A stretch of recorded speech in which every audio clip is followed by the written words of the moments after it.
Hello, Algebra 1 students. We are going to be wrapping up our writing equations today by just doing a review of some of the things or many of the things that we've talked about since we first started writing equations, which seems like it's been a long time now. In fact, if you think about the very first thing we did as far as writing equations, it was finding the slope of a line given a graph like this. And so here we have this equation that's been graphed, and we want to find the slope of this line. So remember, when we first talked about slope, we talked about the idea of rise over run, and we started at the left point and we went to the right point to try to figure out what this rise over run would be. So if we start at this left point right here on our graph and we try to figure out rise over run, we would have to go down 3 spots and we would have to go over 1 spot. So if that's the case, what would our slope be in this problem? Well, since we went down 3 and over 1, we would just think of our slope as being -3 over 1, which just equals -3.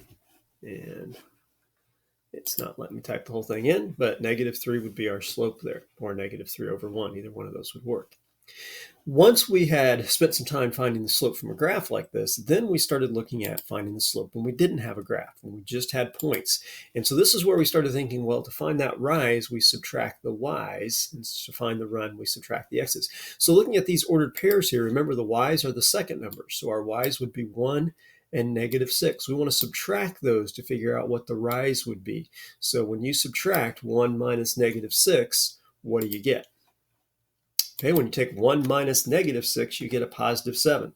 Okay, we want to do the same thing. We want to subtract the x's. So in this case, when you subtract the x's, you would be subtracting 8 minus -3. And so what do you get when you take 8 minus -3? All right, you end up with 11. And so therefore, our slope would just be 7 over 11. And we can't reduce that. And so that's just our final answer. So we can also find the slope between 2 points. Now, once we had kind of laid that groundwork of how to find the slope from a graph or how to find the slope from points, then we started writing equations. And so we first started writing equations with this thing called point-slope form. So we spent quite a bit of time doing that. Here's a refresher of what point-slope form looks like. Remember, you're going to fill in 3 spaces. You're going to fill in something next to the y value, something next to the x value, and something in front of the parentheses there. So given that idea, that little refresher, which one of these choices would be the equation in point-slope form that has a slope of -9 and goes through the point 8,1? Okay, so remember, when we write that point-slope form, next to the y, you write the opposite of whatever the y is in the ordered pair. So up here, the ordered pair is 8,1. So we want to look at that 1, and we want to write down -1.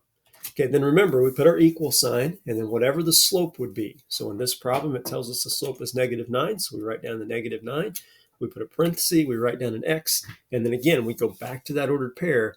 We look to see whatever the x is in the ordered pair, and we write down the opposite. So since it's 8, we would write down -8, put our other parenthesis, and that's our answer. So of our choices up here, it would be the last one there that matches. Y minus 1 is equal to -9 times x minus 8.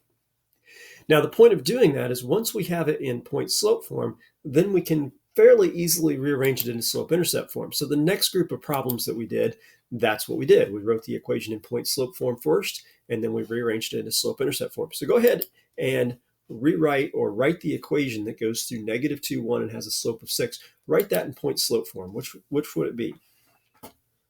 Okay, well, we would do y minus 1, because we write down the opposite of the y value, equals 6, because we write down the slope, and in parentheses, x plus 2. And the reason why we do plus 2 is because we do the opposite of that -2. Okay, now we want to rearrange this into slope-intercept form. So go ahead and rearrange this, and what do you get? Okay, your first step would be to distribute. And so when you do, you get y minus 1 is equal to 6 times x plus 2. And so y minus 1 equals 6 times x plus 6 times 2 is 12.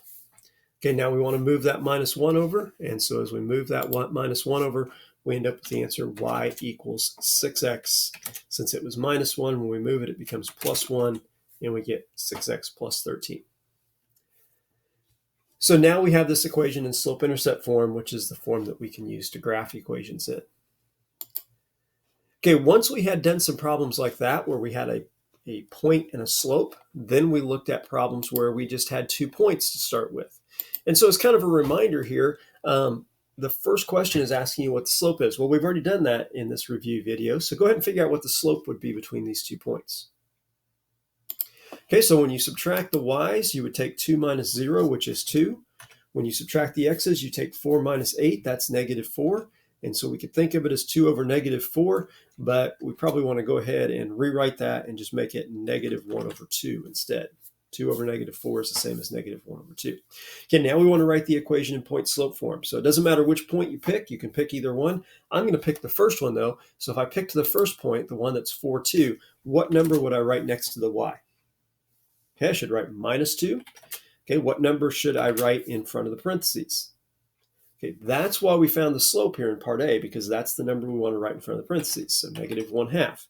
And then in the parentheses next to the x, what number would I use? Well, since I'm using the first point, I have to use 4, so it's going to be minus 4. So that would be one possible answer there. We could have also written y minus 0 is equal to negative 1/2 x minus 8. That would work too.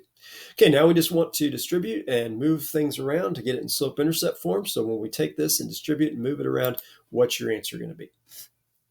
Well, when you distribute, you get y minus 2 equals negative 1/2 x, and then negative 1/2 times negative 4 is positive 2.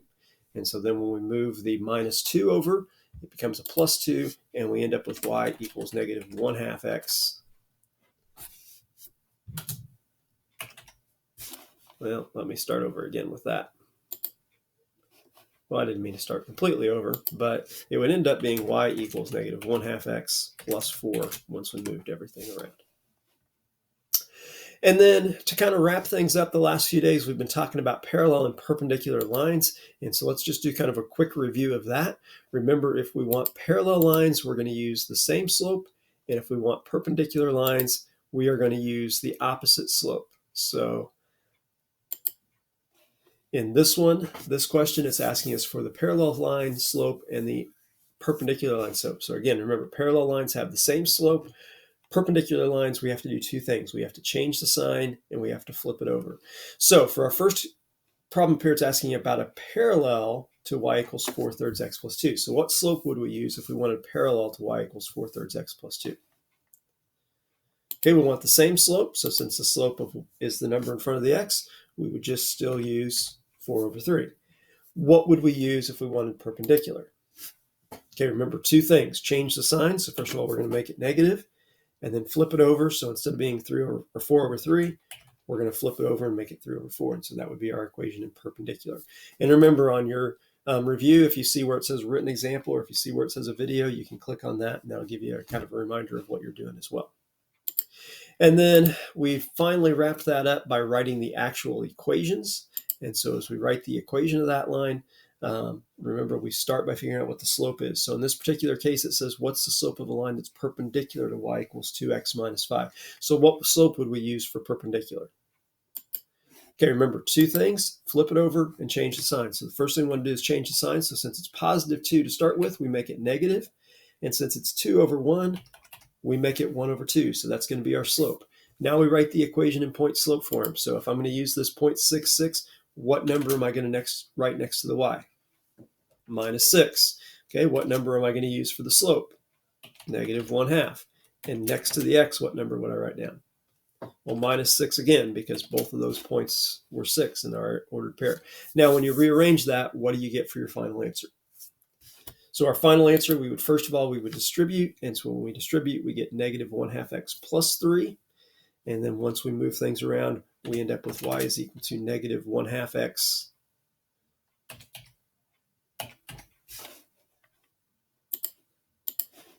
And once we move things around, we end up with y is equal to negative 1/2 x. And then it was plus 3, and we added 6, so it becomes plus 9.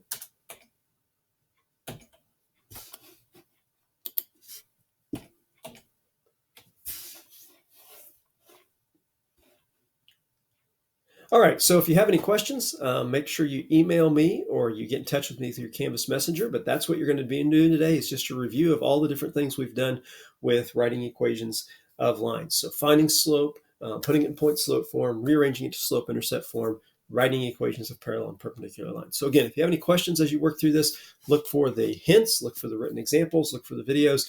But of course, just send me a message through Canvas Messenger or send me a message through email. So good luck with all that today. Hopefully you won't have any problems, but if you do, you know how to get in touch. So good luck.